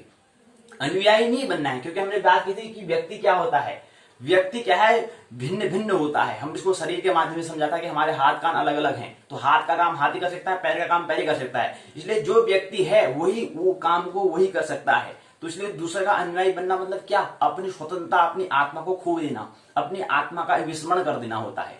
तो जो स्वतंत्रता मतलब अपने आप को भुला देना, भुलाने, अपने आप को भुलाना का हम क्या कहेंगे, अपने आप को रोगी बनाना हम इसको कह सकते हैं। तो इसलिए हम क्या कहेंगे, व्यक्तिगत। इसलिए तो व्यक्तित्व की हमने बात की थी। तो व्यक्ति जो व्यक्तिगत है उसको समझना है कि हम व्यक्ति हैं। तो उसके साथ थोड़ा एक बात और ख्याल देने की, हम संयुक्त भी हैं, ये दूसरी दृष्टि भी हमें ख्याल रखनी है। तो इसलिए क्या है, मूल्यांकन हमें लगाना है, दूसरे की अकल का या दूसरों की अकल का हमें नकल नहीं करना है। हमारे अंतस में जो अचेतन में जो पड़ा है, जो कौशल हुनर है, उसकी हमें क्या करनी है, नकल करनी है। वो क्या करना है, इसको फिर हम नकल तो करते ही हैं, नकल ही कर रहे हैं, क्योंकि हम जब परीक्षा में जब लिखते हैं तो नकल कर रहे हैं, किसकी, अपनी अकल की कर रहे हैं, अपनी अकल की कर रहे हैं, किसी की अकल की जो उधार जो ली अकल है उसकी कर रहे हैं। ये महत्वपूर्ण होता है। इसी का ही आकलन हम क्या कहते हैं, मूल्यांकन को कहते हैं, इवैल्यूएशन को हम कहते हैं, इवैल्यूएट करना होता कहते हैं। मूल्यांकन करना। ऐसे विद्यार्थी भी अपना आकलन करता है, ऐसे शिक्षक भी किसका करता है, शिक्षार्थी का या विद्यार्थी का या दीक्षार्थी उसका आकलन करता है। वो शिक्षक हो सकता है, वो गुरु हो सकता है, सदगुरु हो सकता है, परम गुरु हो सकता है। ऐसे खुद व्यक्ति जो अपना आकलन करता है तो वहां पर परम गुरु था आत्मा खुद उसका आकलन करती है, साक्षी गवाह वहां पर इसको कहते हैं। सदगुरु क्या होता है, इसको देखता है साधना के माध्यम से। तो ये चीज क्या है, प्राथमिक चरण है। तो इसमें मूल्यांकन क्या करना है। अब दूसरी बात, शिक्षक उस मूल्य का आकलन कर रहा है, उसके आधार पर उसको नंबर देगा, अंक देगा। वो अंक क्या है, किसी के द्वारा दिया गया है, अर्थात शिक्षक के द्वारा दिया गया मूल्यांकन है वो। उसके द्वारा उसको प्रमाण पत्र मिल जाएगा, 100 में से 100 अंक ले आया, 100% ये अंक ला गया है। इसको क्या दे दिया, प्रमाण पत्र में दे दिया कि क्या है, अर्थात अस्तित्व में ये 100% क्या है, सही है। ऐसा उसको वहां से हमें ये इशारा मिलता है, ये सिग्नल हमें मिलता है। लेकिन क्या वो व्यक्ति को खुद जब मूल्यांकन करेगा, जब परम गुरु अर्थात आत्मा अर्थात साक्षी गवाह जब उसका मूल्यांकन करेगा तो समझ में आए, तब उसने मूल्यांकन करना है कि यार शिक्षक ने मेरे को मूल्यांकन में 100 में से 100 अंक तो दे दिए हैं, क्या मैं वाकई में अपने अंदर जो हुनर कौशल था उसको मैं बाहर निकाल पाया। वो उसको मूल्यांकन करेगा। वो कौन करेगा, परम गुरु करता है, अर्थात आत्मा अर्थात साक्षी गवाह ध्यान में हमें करना होता है। तो ये प्राथमिक चरण है जो हम स्कूल में शिक्षा में करते हैं, मूल्यांकन लगाते हैं, उसके हिसाब से अंक मिल जाते हैं, अंक हम अर्जित कर लेते हैं। ये प्राथमिक चरण है, यहीं पर नहीं रुकना है। इसके बाद में खुद अपना ध्यान, प्रेम, भक्ति में वहां पर पहुंचना है, वहां पर हमें आनंद महोत्सव है, वहां पर मूल्य का हमें आंकलन लगाना है। वहां पर हमें हमें अकल की, अपनी अकल की हमें नकल हमें करनी है, इसलिए वो कहलाएगा मूल्यांकन। तो इवैल्यूएशन हम इसको बात कर रहे हैं, वो यही बात हम कर रहे हैं। तो यहां से दो बात हमें समझनी है, किसी का उधार ज्ञान हमें नहीं लेना है। जब तक कि हमें खुद अपनी समझ खुद हमें बात स्मरण न हो जाए, तब तो उन बात को हमें मानना नहीं है, जानना है। सूत्र एक ही है, मानो मत जानो। तो खुद उसमें प्रवेश करना है। उसके लिए फिर जो कीमत चुकानी पड़े तैयार हैं, राजी हैं। भाई समझ में तो पहले आना चाहिए। उसके लिए फिर जो कीमत चुकानी पड़ेगी उसको मैं स्वीकार करूंगा, लेकिन जानूंगा तभी मानूंगा, उससे पहले नहीं। क्योंकि मानने से क्या होता है, आगे की यात्रा ठप हो जाती है। और जानना इतना अनिवार्य क्यों है, जानना इतना अनिवार्य इसलिए है क्योंकि अगर उसको प्रकृति के तल पर, अगर कोई पिता है, पिताजी के उसके कोई संतान है, पुत्र है, उसकी संपत्ति से वो, प्रकृति से वो, वस्तुओं से वो जीवन तो जी सकता है, मतलब उसकी संपत्ति से वो उसका जीवन तो गुजारा हो जाएगा। लेकिन बिना प्रेम की, बिना ध्यान की वो आगे विकास, डेवलपमेंट, मोक्ष निर्माण में नहीं पा सकता है। वो खुद उसको अर्जन करना पड़ेगा। तो किसी का उधार ले ज्ञान वहां पर काम आने वाला नहीं है। तो इसलिए इस ध्यान हमें ख्याल रखना है। तो मूल्यांकन जब करें तो हम ध्यान में ही सबसे अच्छा मूल्यांकन अपना हम कर सकते हैं। तो स्व मूल्यांकन इसलिए हम उसको कह सकते हैं। एक होता है दूसरे के द्वारा किया गया आकलन, वो हम उसको मूल्यांकन जो हम करते हैं परीक्षा में कहते हैं। एक मूल्यांकन वो होता है, एक खुद के द्वारा ध्यान में, प्रेम में, भक्ति में जब हम होते हैं, उसके समय जो हमारे आत्मा गवाह, साक्षी, विटनेस, जो उस समय जो साक्षी गवाह करती है, वो उसमें जो अंक देती है, उस अंक को हम मूल्यांकन कहते हैं। आत्मा अंक दे रही है, उसमें आत्मा गवाह है, हाँ यार इस काम में मेरे को वाकई में मैंने पूरी शिद्दत से, मनन से मैंने इसको काम किया था और इसका परिणाम वाकई में सही है, इसलिए इसको 10 में से 10 नंबर दो। तो ये मूल्यांकन, ये क्या है, विटनेस, साक्षी गवाह वहां पर हम कह सकते हैं। वहां से दृष्टा से हम ये मूल्यांकन की स्थिति आती है। इस दूसरी स्थिति है प्राथमिक स्थिति। हम जहां पर हैं वहीं से हमें प्रारंभ करना है। हम विज्ञान के तल पर हैं तो हमें विज्ञान से ही प्रारंभ करना होगा, साइंस से ही हमें प्रारंभ करना होगा। फिर धीरे धीरे आगे भी धर्म में, फिर धीरे धीरे आगे हमें अध्यात्म में प्रवेश करना है। ये हमें ख्याल रहे। तो ये मूल्यांकन है, इसको थोड़ा और अधिगम सीखना क्या है, लर्निंग क्या है, एक तथ्य के माध्यम से, एक तथ्य क्या है उसके माध्यम से इसको समझते हैं। बाहर के साम्राज्य को पाने के लिए वही उत्सुक होता है। बाहर के साम्राज्य को पाने के लिए वही उत्सुक होता है जो भीतर से दरिद्र है। बाहर बात, ये जो तथ्य है, इस तथ्य को समझने का प्रयास करना। ये अभी हमारे ये तथ्य हमारे विचार भी हो सकता है और तथ्य भी हो सकता है, लेकिन एक तथ्यगत बात है। जब हम इसको अनुभव करेंगे, ये जो हम यहाँ पर तथ्य है, जो यहाँ पर एक विचार हम जो ला रहे हैं, जो यहाँ पर एक वक्तव्य है, इसको इसके माध्यम से हम सीखने अथवा अधिगमन क्या कहते हैं, अधिगमन कैसे होता है, इसको हम समझने का प्रयास इस वक्तव्य, इस तथ्य के माध्यम से समझने का प्रयास करेंगे कि आखिर लर्निंग में सीखना है क्या। तो ये तथ्य है कि बाहर के साम्राज्य को पाने के लिए वही उत्सुक होता है जो भीतर से दरिद्र है। जिसको भीतर के साम्राज्य का कोई पता नहीं है, जो अपना सम्राट नहीं है, वह दूसरों का सम्राट बनने को उत्सुक होता है। ये तथ्यगत बात है। अब इस पर हमारा सीखना क्या है? सीखना मतलब क्या होता है? इस बात को जब हम समझ जाते हैं तो हमारा सीखना कहलाता है। अर्थात आप बाहर के अब इसको सीखने के लिए क्या करना पड़ेगा हमें? हमारे लर्निंग सीखना अधिगम कब कहलाएगा? जब हम प्रश्न करेंगे। अब प्रश्न क्या करना है? जैसे तथ्य दिया है, इसमें लिखा है कि बाहर के साम्राज्य। बाहर के साम्राज्य मतलब किससे बात हो रही है? बाहर के साम्राज्य से मतलब हो रही है प्रकृति से बात हो रही है। तो बाहर के साम्राज्य को पाने के लिए अर्थात प्रकृति में जो हम उलझे हैं, प्रकृति को हमारी बात हो रही है, बाहर के साम्राज्य मतलब प्रकृति की बात हो रही है। तो बाहर के साम्राज्य को पाने के लिए वही उत्सुक होता है, कार पाने के लिए, पैसा पाने के लिए, मैं धनवान बन जाऊं, मैं राष्ट्रपति पदवान बन जाऊं, मूल्यांकन, कोई मेरे को कहते बड़ा बड़ा मुझे कहते मान दे दे, प्रतिष्ठा दे दे मतलब हाँ यार इसको मतलब कोई मेरे को दे दे। तो ये क्या है? वो बाहर के साम्राज्य को पाने के लिए होता है कि यार कोई मेरे को पद पे, कोई मेरी तारीफ कर दे, कॉम्प्लीमेंट दे दे, हाँ यार तो बड़ा स्मार्ट लग रहा है, मक्खन लगा दे, मतलब तो वो मन भी है ना, मन बहुत बड़ा चालबाजी है। तो मन को तो चालबाजी अच्छी लगती है भाई। तो कोई भी विज्ञापन में आप देख लो, उदाहरण के लिए किसी वस्तु को अगर हमें बेचना है तो वहां पर वही उसको देखें, तो उस विज्ञापन में उस वस्तु को जो उसमें प्रोडक्ट है उसको बेचने के लिए हमें क्या करना पड़ता है?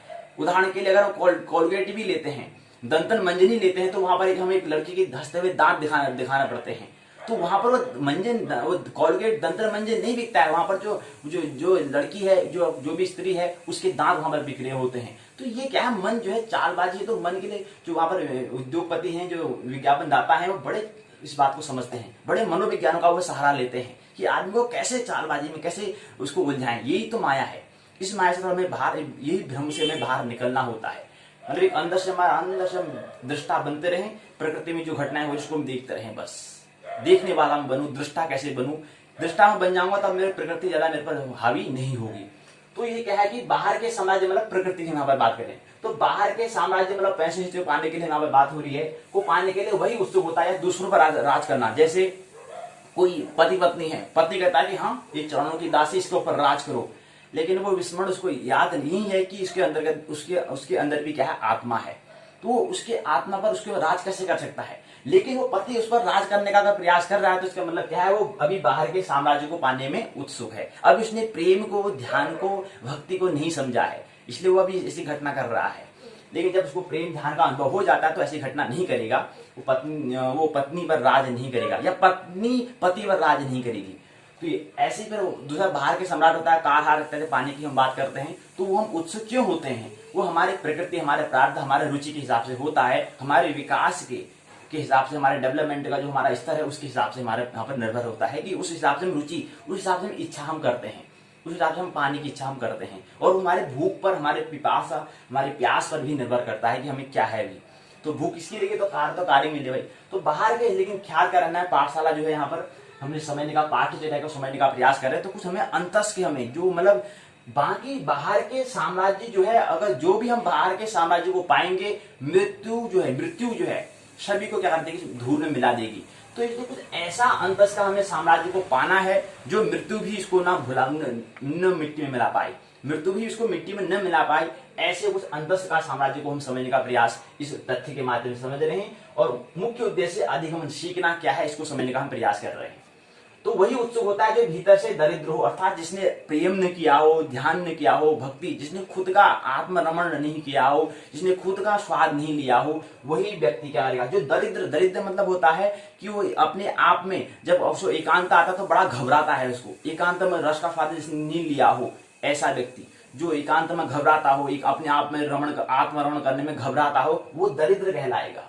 ये मन स्तर पर बातें हैं। ये कितनी दरिद्रता हो रही है ये तो व्यक्ति ही जाने, लेकिन इसका हम आकलन विज्ञान के तल पर ऐसे लगा सकते हैं कि हम बीमारी के हिसाब से हम लगा सकते हैं। डाइजेस्ट जो हमारी होती है, जो बीमारी डाइजेस्ट जो हमारी होती हैं, जो मानसिक रोग जो हम कहते हैं, रोग में मानसिक रोग की प्रतिशत फीसदी ज्यादा है और शारीरिक रोग की फीसदी कम है। तो इसका मतलब क्या है? हम कितने मानसिक, कितने हम दरिद्र हैं, ये हमारा उस रोग के हिसाब से हम गणना कर सकते हैं। वो मानसिक और शारीरिक तल पर हम बात कर सकते हैं। तो अधिक से अधिक वैज्ञानिक कहते हैं कि रोग जो हमारे होते हैं वो क्या होते हैं?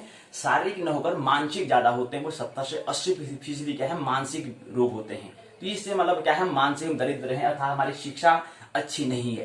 इसलिए हमें शिक्षा में कुछ क्रांति हमने नहीं की है, अतः हमने कुछ प्रश्न नहीं पूछे हैं, अतः हमारा सीखना अभी तक नहीं हो पाया है। तो कैसे हम उस बात को सीखें, कैसे हमें सीखना है, कैसे हमें लर्नर बनना है, कैसे हमें शिक्षार्थी बनना है, कैसे हमें स्टूडेंट बनना है, कैसे हम प्रश्न करने वाले बने, ये हमें कैसे बने, हाउ कैसे बने, इसलिए हमें प्रश्न तो करना पड़ेगा। इसलिए हमें प्यास तो होनी पड़ेगी। जब तक प्यास ही नहीं लगेगी तो कुछ फायदा होने वाला नहीं है। कुएं के पास हम तभी जाएंगे जब हमको प्यास लगेगी, तभी हम कुएं को ढूंढेंगे। तो कुछ बात को समझना है। तो उत्सुक मतलब हम दरिद्र क्या है, ये हमारी शिक्षा से, हमारे अपने रोग से हम बता सकते हैं। ये हम एकांत में अगर बैठ पा रहे हैं, एकांत में रस का स्वाद ले रहे हैं, तो इसका मतलब हम क्या है, दरिद्र नहीं, हम तो बड़े क्या है, दरिद्र था अंतस के साम्राज्य हैं, अंतस के हम क्या है, सम्राट हैं। हम अपने आप में अपने हम मालिक हैं। लेकिन कह रहे हैं कि उत्सुक वही होता है जो बाहर के सम्राट को पाने के लिए, पद पाने के लिए, राष्ट्रपति पाने के लिए, तारी जो मान प्रतिष्ठा मिल जाए, कोई मेरे को परीक्षा है उसमें मेरे को 100 अंक मिल जाए, ये पाने के लिए कौन उत्सुक होता है, जिसने भीतर का अनुभव प्राप्त न किया हो, जो भीतर से क्या हो, दरिद्र हो, जिसको भीतर के साम्राज्य का कोई पता न हो, वही क्या करता है, बाहर के साम्राज्य पाने के लिए दौड़ करता है, आपाधापी करता है, ले भागता है, दौड़ता है, ले भागो भागो, सभी लोग भाग रहे हैं, भागो, अरे आगे बढ़ना है, आगे बढ़ना है, अभी यही मैं इतने पैसे कमाए, और पैसे कमाने, और पैसे कमाने, ये क्या करना है, दौड़। सुबह होती, शाम होती, यही उम्र तमाम होती। सुबह होती है, सुबह वही, शाम वही, सांझ वही, ले दौड़ रहे हैं, ले प्रकृति भी दौड़ रही है, हम भी दौड़ रहे हैं, लेकिन हमारे प्रकृति हम दौड़ रहे हैं, लेकिन हमें ब्रह्म का तो कुछ अनुभव ही नहीं है, आत्मा का तो कुछ पता ही नहीं है। तो उस विस्मरण, जिसको विस्मरण हुआ है, वही क्या करता है, बाहर के समाज को पाने का प्राप्त होता है। जो अपना सम्राट नहीं बना है, वही क्या होता है, बाहर के साम्राज्य को पाने के लिए सम्राट बनना चाहता है। वह दूसरों पर क्या करेगा, सम्राट बनने को उत्सुक होगा, दूसरों पर राज करने का प्रयास करेगा। हमने एक बात कही थी कि हमें क्या करना है, हम अपने खुद के मालिक हैं, हमें क्या करना है, दूसरों पर राज नहीं करना है, दूसरों के बाद जो है वो हमारे पर राज न करे, इसलिए हमें क्या करना पड़ता है, उसको हमें क्या करना पड़ता है, इसलिए कूटनीति हमें अपनानी पड़ती है। कि कोई व्यक्ति मतलब हमसे आपस में अगर बात होती है, अगर बात कर रहा है, उस बात करने से मेरे मन में मेरे आनंद को मेरे ध्यानस्थ को झूमने नाचने पर क्या करती है, अगर दुष्प्रभाव डालती है, तो इसलिए मुझे क्या करना पड़ेगा, कूटनीति का उपयोग हमें करना पड़ेगा। क्योंकि अगर इसकी बात से मेरा आनंद में अगर क्या पड़ रहा है, प्रभाव पड़ रहा है, मेरा आनंद कम या मैं आनंद नहीं हो पा रहा हूँ, चिंतित हो रहा हूँ, तो इसलिए उस बात का क्या करना पड़ेगा, उसको उस बात पर मैं नकारना पड़ेगा, उसको ग्रहण नहीं करना होगा, धारण नहीं करना होगा। क्यों? क्योंकि मेरे आनंद को कम कर रहा है, मैं आनंदित नहीं हो पा रहा हूँ उसकी बात से, इसलिए। लेकिन ये दृष्टि होती है, लेकिन हम ये दृष्टि न करके हम इसके ठीक विपरीत दृष्टि कर लेते हैं कि हम क्या करते हैं, नहीं, इस व्यक्ति को अगर मैं बात समझा रहा हूं तो इस व्यक्ति ने मेरी बात को माननी ही चाहिए, क्योंकि मैं समझा रहा हूं ना, इसलिए बात मेरी माननी चाहिए। ये थोड़ा क्या है, ये ना समझे की बात है कि उसकी बात अगर समझ में, उसकी बात अगर मेरे को आनंद महोत्सव करती है, आनंद महोत्सव मतलब मेरे को आनंदित करती है, आनंद सुख में शांति मेरे को देती है, तो उसकी बात को मैं सुनूंगा, धारण करूंगा, तो मिले ठीक है। लेकिन उसकी बात अगर मेरे आनंद को कम कर रही है, अशांत कर रही है, तो इसलिए इसको मैं क्या करूंगा, कूटनीति अपनाऊंगा, उसके विचार को मैं क्या करूंगा, उसका के लिए मैं तर्क का उपयोग करूंगा। तो इसलिए क्या करना है, अपनी आपकी मेरी सुरक्षा मुझे करनी पड़ेगी, क्योंकि वो मेरा आनंद को कम कर रहा है। ये होता है प्राथमिक। हम ये स्थिति तक हम पहुंच ही नहीं पाते हैं, हम तो प्राथमिक स्थिति में, जो हमारी स्थिति है, प्राथमिक सिचुएशन हमारी क्या है कि हम उसकी बातों को, जब हम बात कहते हैं कि मैं जो बात बता रहा हूं, ये दूसरा व्यक्ति मेरी बात को मान नहीं ले, हम ऐसा समझते हैं, तो ये हमारी नासमझी होती है। तो गीता में भी ये सूत्र यहाँ पर कहा गया है, अगर गीता को अगर हम थोड़ा समझने का अगर प्रयास करें, हालांकि हमने कहा कि गीता उसी के लिए अधिकारी होगा जो अर्जुन बना होगा, उससे पहले गीता अधिकारी नहीं होगी, गीता का वो अधिकार उसको नहीं मिलेगा।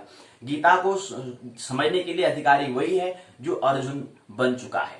तो वहां पर अर्जुन ने भी यही प्रश्न पूछा था। कृष्ण ने बहुत स्पष्ट शब्द में कहा था कि कोई भी व्यक्ति, अगर कोई शिक्षक, कोई मतलब बड़ा व्यक्ति किसी व्यक्ति को समझाना चाहता है, तो पहले उस बात को समझ ले कि उसका वो अधिकारी है या नहीं तो क्या होगा, उस विचार पर, नहीं तो जो समझाने वाला है वो सोचेगा कि यार मैं जो कह रहा हूँ मेरी बात को मान ले। कैसे मान ले? क्योंकि उसके अंदर भी आत्मा है, आपके अंदर भी आत्मा है, तो वो स्वतंत्र है, उसको स्वतंत्र करो ना। तो इसलिए हमें स्वतंत्र लोग को हमें करना है। हमें विद्या ददाति विनयम सा विद्याय विमुक्ति, ये सूत्र हमें ख्याल रखना चाहिए। तो किसी पर सम्राट, किसी पर राज नहीं करना है, उसको एक बात रख देनी है, अगर उसको वो लगे तो ठीक, नहीं लगे तो भी ठीक। मैं उस पर सम्राट नहीं करूंगा। अगर मैं ऐसा उस पर सम्राट, उस पर राज करने का प्रयास करता हूं तो ये मेरी बीमारी है, ये मेरा क्या है, रोग है। इस रोग का उपचार मुझे करना होगा। लेकिन कैसे होगा? इसके लिए तो गुरु की आवश्यकता होगी। शिक्षक से काम चलने वाला नहीं है, गुरु की आवश्यकता होगी। फिर थोड़ा आगे सदगुरु की आवश्यकता होगी, फिर आगे परम गुरु की अर्थात साक्षी की, गवाह की, कि जो भी मैं काम कर रहा हूं उसका मेरा गवाह आत्मा दे कि हाँ तू यहाँ पर तूने क्या करा, यहाँ पर तेरी गलती है, इसलिए खुद मूल्यांकन करे। तब जाके क्या होगा, वो बाहर के साम्राज्य को पाने के लिए नहीं, अपने साम्राज्य में मस्त रहेगा अर्थात आनंद महोत्सव रहेगा। तो बाहर का सम्राट पाने के लिए वही उत्सुक होता है जो अंदर से दरिद्र है, वही उत्सुक होता है, वही इच्छा जागे, वही इसकी इच्छा होती है कि मैं ये भी पालूं, वो भी पालूं। वही करता है जिसको अंदर के साम्राज्य के बारे में, अंदर जो हमारे अंतस में जो साम्राज्य है उसके बारे में जिसको पता नहीं है, जिसको जो विस्मरण हो चुका है, वही क्या करता है, बाहर के साम्राज्य को पाने में उत्सुक होता है। वह दूसरों पर क्या करता है, सम्राट बन, दूसरों का मैं राजा हूं, मैं मालिक हूं, ऑनर हूं, ऐसा बनने का प्रयास करता है। तो क्या कहने का मतलब है, यहाँ पर सीखना है। सीखना मतलब क्या, आज व्यक्ति ने जो कहा, इस सूत्र के माध्यम से हम क्या सीखे कि हमें क्या करना है, अपने आप पर हमें क्या करना है, अपने आप की हमें सुरक्षा भी करनी है। कैसे करनी है कि कोई उसके लिए हमें सुरक्षा कैसे करेंगे, कूटनीति के माध्यम से क्या करेंगे, अपने आप की सुरक्षा हम करेंगे। चाणक्य के बारे में आपने पढ़ा होगा, तो हम कूटनीति वो अपनाते हैं, तो अपनाना पड़ेगा प्रत्येक व्यक्ति भी। हम भी तो आत्मा है भाई, आप भी आत्मा हो, आपकी बात भी वाकई ठीक है, लेकिन आपकी बात मिलने क्या करती है, आनंद महोत्सव को नहीं लाती।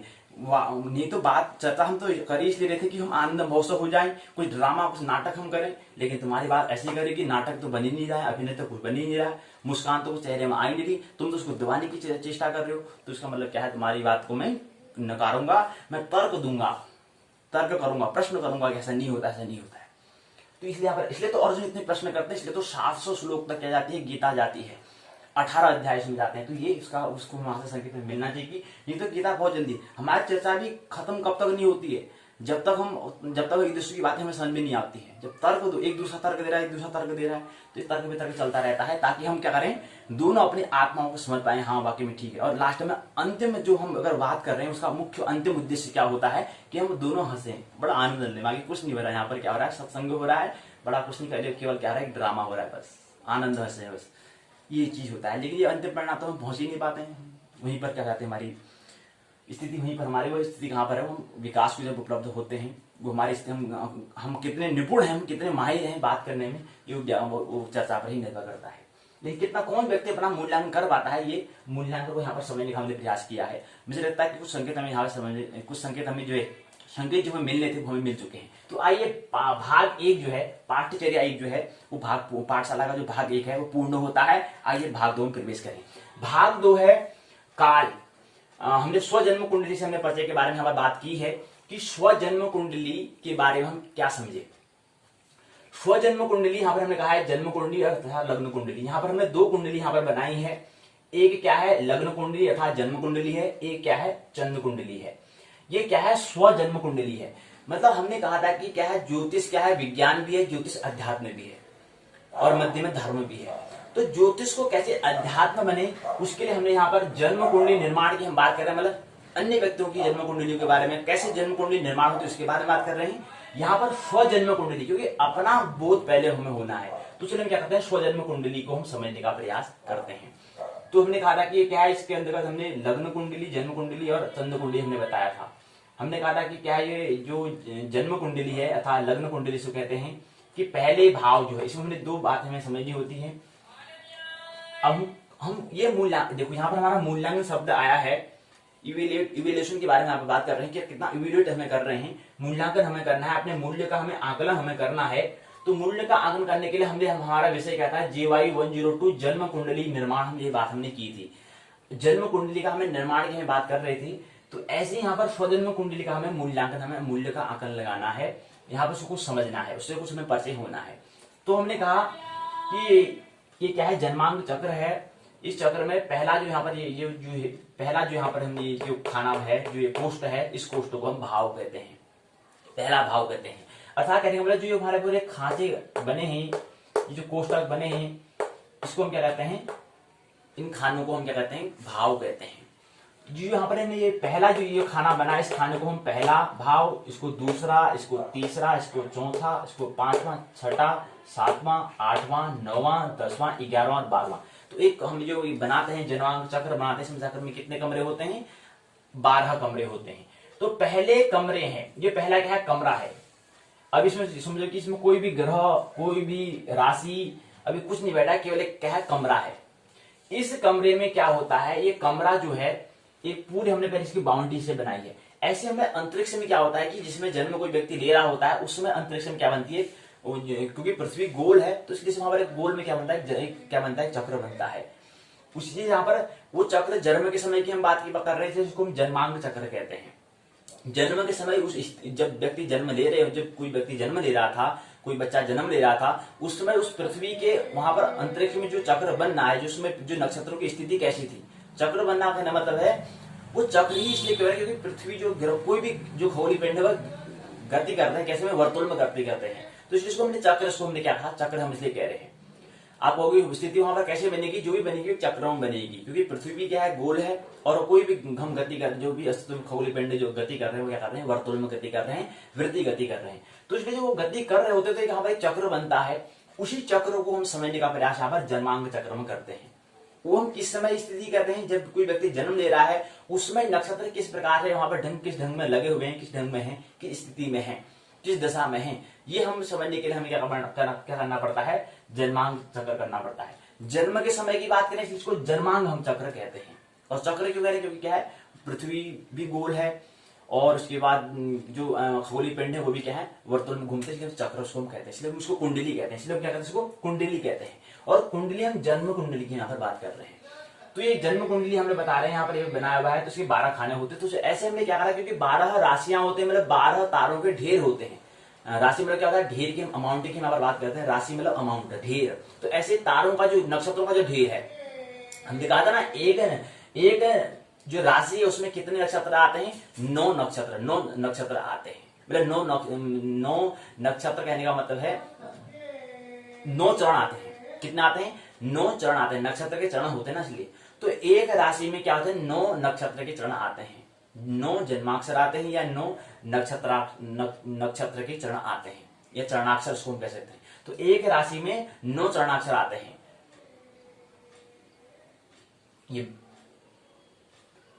तो ये 12 108 होता है, तो 108 क्या जाएंगे, 108 क्या होते हैं, हमारे चरणाक्षर होते हैं, तो 108 क्या जाएंगे, चरणाक्षर आ जाते हैं। किस क्रम में, 9 में। 9 चरणों में होंगे मेष, वृष, मिथुन, कर्कट, कन्या, तुला, वृश्चिक, धनु, मकर, कुंभ, मीन, ये 12 जो राशियां होती है उसमें क्या है, एक में 9 क्या आते हैं, नक्षत्र आते हैं।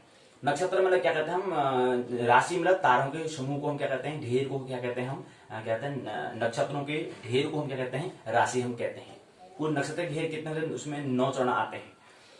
अब नक्षत्र के अंदर भी तारे होते हैं, कितने तारे होते हैं वो हम बाद में समझेंगे, इसको उसका बाद में हम उसका शोध करेंगे, उसे विचार करेंगे। अभी क्या समझिए, केवल अभी ये समझते हैं कि राशि जो है क्या होती है, वो तारों के नक्षत्रों के समूह, और नक्षत्र जो है तारों के समूह हम उसको कहते हैं। तो ऐसे यहाँ पर क्या है, 12 खाना हमने बनाया। तो इसमें पहला जो कमरा होता है उसको लग्न हम कहते हैं। तो यहाँ पर लग्न में क्या है, पहला लग्न क्या है, शुक्र यहाँ पर ग्रह बैठा हुआ है। अर्थात यहाँ पर राशि कौन सी है, 5वां अंक यहाँ पर हमने काली पेन से लिखा है। तो 5वां, 6वां, 7वां, 8वां, 9वां, 10वां, 11वां, 12वां, फिर इसके बाद 1 2 3 ये हमने लिखा है, 4 को इसका पुनरावृत्ति हो जा रही है। जो काले पेन से लिखा है ये क्या है, राशियों को दिखा रहा है। और जो हरी पेन से हमने लिखा है, हरी पेन यहाँ पर क्या होगा, पहला होगा, क्योंकि ये लग्न मतलब भाव तो शुरू, पहला कमरा यहाँ से प्रारंभ, हम गणना जब शुरू करते हैं तो पहला कमरा यहाँ से शुरू करते हैं, और क्या करते हैं, पश्चिम से पूर्वी दिशा की ओर हम क्या करते हैं, गणना करते हैं। यहाँ से ऐसे गणना नहीं करते, हम इसको ऐसे गणना करते हैं। तो पश्चिम से पूर्व दिशा की ओर क्या गणना कर रहे हैं, तो इसलिए पहला, इसको हरे पेन से हमने दिखाया है, हरे पेन से इसको क्या है लिखा है। तो पहला, दूसरा, तीसरा, चौथा, 5वां, 6वां, 7वां, 8वां, 9वां, 10वां, 11वां, 12वां, ये क्या है, 12 खाने इसमें दिए हुए हैं। अब क्या होता है कि जो पहला भाव है उसमें जो पहला ग्रह जो है वो क्या है, जो पहला ग्रह मतलब पहले भाव में कौन सा ग्रह बैठा है, वो बैठा है शुक्र। ये क्या है, शुक्र है। और इसमें जो राशि कौन सी है, 5वीं, और 5वीं राशि कौन सी होती है, सिंह राशि होती है। सिंह राशि का स्वामी क्या होता है, सूर्य होते हैं। तो ये लग्न हो जाएगा, सिंह लग्न की क्या है, कुंडली है। ये हमने समझने का प्रयास किया। इसी क्रम में फिर अगला जो तीसरा भाव है उसमें मंगल है, 6ठे भाव में केतु है, और उसके बाद 9वें भाव में गुरु और शनि है, और उसके बाद 12वें भाव में सूर्य, चंद्रमा, बुध और राहु क्या है, ये 12वें भाव में बैठे हुए हैं। ये भाव जो है, इसके भाव के बारे में सदी के हिसाब से मैंने बात कर रही थी, सदी के भाग के हिसाब से इनको भाग में इनको रखा था। हमने कहा था कि जो लग्न होता है वो क्या था, हमारे ऊपर सिर का पूरा ये जो हमारा शीर्ष ईश्वर वाला जो ऊपर है, गर्दन से ऊपर वाला जो हमारा हिस्सा है, वो पहले भाव को लग्न को दिखाता है। ऐसे हमने 12 जो भाव हैं, 12 जो कमरे हैं, उनकी हमने शरीर के हिसाब से बात हमने की थी। अंत में हमने 12 भाव क्या चरणों को दिखाता है, ये हमने बात कर ली है। लेकिन ये तो है क्या है, जन्म कुंडली। चंद्र कुंडली में क्या होगा कि जहां पर चंद्रमा, जिस भाव पर चंद्रमा बैठा है, उस चंद्रमा को, उसको हमें क्या लाना है, लग्न तक लाना है, उसको थोड़ा हमें घुमा देना है। मतलब यहाँ पर चंद्रमा क्या है, 12वें भाव में था, उसके बाद फिर वर्तुल पूरा होकर फिर पहले भाव में चंद्रमा को लाना होता है। तो चंद्रमा मतलब जो भी ग्रह बैठे होंगे, मतलब सूर्य चंद्र बुध राहु जो यहाँ पर बैठे थे, इसको अभी यहाँ पर ले आएंगे। तो सूर्य चंद्र बुध राहु यहाँ पर आ जाएगा। फिर ये जो लग्न शुक्र है, तो ये यहाँ क्या हो जाएगा, चले जाएगा, यहाँ ट्रांसफॉर्म हो जाएगा, यहाँ उसका स्थानांतरण हो जाएगा, यहाँ संक्रमण कर जाएगा। यहाँ पर इसी को हमने यहाँ पर दिखाया है कि सूर्य बुध राहु यहाँ पर था, तो इसको हमने यहाँ पहले भाव में क्या कर दिया, इसको हमने संक्रमण कर दिया है, यहाँ पर कोई पहुंच गया है। उसके बाद शुक्र जो यहाँ पर जो पांचवा पहले भाव में था, वो दूसरे भाव में चले जाएगा। ऐसी वर्तुल हमने क्या करता है, एक को यहाँ शिफ्ट कर दिया, तो इसको यहाँ शिफ्ट कर दिया है। मंगल यहाँ पर है, तो मंगल को भी यहाँ डाल देंगे। तो इस हिसाब से क्या होता है कि जो हमारा जो पहला भाव है, उसमें क्या आता है, सूर्य चंद्र बुध राहु पहले भाव में होते हैं, दूसरे भाव में शुक्र होता है, चौथे भाव में मंगल होता है, और 7वें भाव में केतु होता है, और उसके बाद 10वें भाव में गुरु और शनि होते हैं। ये हमने समझने का प्रयास था। ठीक यहाँ पर क्या आ गई, अंत जो हमारे केंद्र हैं, केंद्र के अंदर आ चुके हैं ये। तो लेकिन यहाँ पर क्या था, जो शुक्र भी क्या था, पहले भाव में था, किसमें, जन्म कुंडली लग्न कुंडली में पहले भाव में था। लेकिन चंद्र कुंडली में क्या हो गया, वह दूसरे भाव में पहुंच गया। अब ये दूसरे भाव क्योंकि जहां पर चंद्रमा है, क्योंकि वहां पर चंद्र कुंडली की बात करें, तो चंद्र मतलब चंद्रमा को क्या लाना है, पहले लग्न वाले कोष्ठ, लग्न में अर्थात पहले कमरे में, पहले भाव में उसको लाना है। तो पहले भाव में क्योंकि चंद्रमा यहाँ पर है, और कभी जब चंद्रमा, ये तो ये वाली स्थिति है, ये इससे मतलब व्यक्ति के जन्म के हिसाब से बात है। लेकिन किसी व्यक्ति की चंद्रमा अगर यहाँ होगा, तब इसको यहाँ से घुमाते में यहाँ पर हमें चंद्रमा लाना होगा। फिर ये सब फिर हमें क्या करना पड़ेगा, स्थानांतरण करने पड़ेंगे, एक स्थान से दूसरे स्थान में हमें ट्रांसफर करना पड़ेगा। जितने स्तर पर ये था, जैसे क्या है, यहाँ पर सूर्य चंद्र बुध राहु के बाद ठीक इसके आगे क्या था, शुक्र था। या ऐसा कहें कि शुक्र के बाद दूसरा भाव खाली था, तीसरे भाव मंगल था। तो ऐसे यहाँ पर क्या है कि शुक्र के बाद फिर एक जो कमरा होगा खाली होगा, उसके बाद फिर मंगल आ जाएगा। तो ठीक ऐसे क्रम हमें करना पड़ता है, ज्यादा कुछ अंतर भेद नहीं है। जन्म कुंडली, लग्न कुंडली और चंद्र कुंडली में ज्यादा कुछ अंतर नहीं है। अंतर सिर्फ इतना है कि चंद्रमा में जो चंद्रमा जहां पर है, उसको हमें लगने वाले भाव में हमें लाना होता है इसको। तो और उसके बाद हिसाब से वही स्थिति को हमें करनी होती है, पुनरावृत्ति हमें करनी होती है। लेकिन यहाँ पर चंद्रमा जो है 12 भाव में है, लेकिन जब किसमें, जन्म कुंडली में, चंद्र कुंडली में क्या है, पहले भाव में चंद्रमा आ जाता है। यही चंद्रमा के पहले भाव में होने के कारण इसको हम चंद्र कुंडली कहते हैं। लग्न कुंडली में शुक्र, कोई भी ग्रह हो सकता है, कोई अनिवार्यता नहीं है।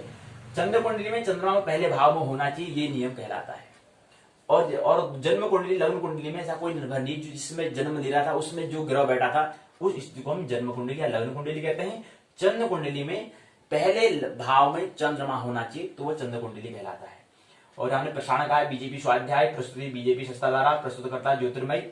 ये 21 अक्टूबर 2020 पर हमने वापस बातें समझने का प्रयास किया है। कुछ संकेत हमें लेना है, कुछ हमें बातें समझनी है, ख्याल में रखनी है, बस काम पूर्ण हो जाता है। कुछ चिंतन, कुछ प्रश्न करने हैं, उन प्रश्न का हमें हल करना है, उसका हमें क्या करना है, समाधान करना है, समाधिस्थ में होना है, समाधान में हमारा होने चाहिए। कोई भी स्थिति, कोई भी दशा आ जा रही है, उस दशा में अपने आप को क्या है, हमें संभालना है, उस में अपने आप को हमें संतुलन करना है, और एक आनंद महोत्सवपूर्वक एक अभिनय के भांति में क्या है, जीवन जीना है। इसलिए मानो मत जानो, एक ही फॉर्मूला है। इस फॉर्मूला को अगर हम, इस सूत्र को अगर हम अपनाएंगे, तो हम आनंद महोत्सव रूप हम क्या करेंगे, जीवन जिएंगे। मानने की आवश्यकता नहीं है, जानने की आवश्यकता है। मेरी बातों को इतने प्रेम पूर्वक, शांतिपूर्वक सुना, बहुत बहुत अनुग्रहित हूँ। अंत में सबके भीतर बैठे हुए परमात्मा को प्रणाम करता हूँ। मेरा प्रणाम स्वीकार करें।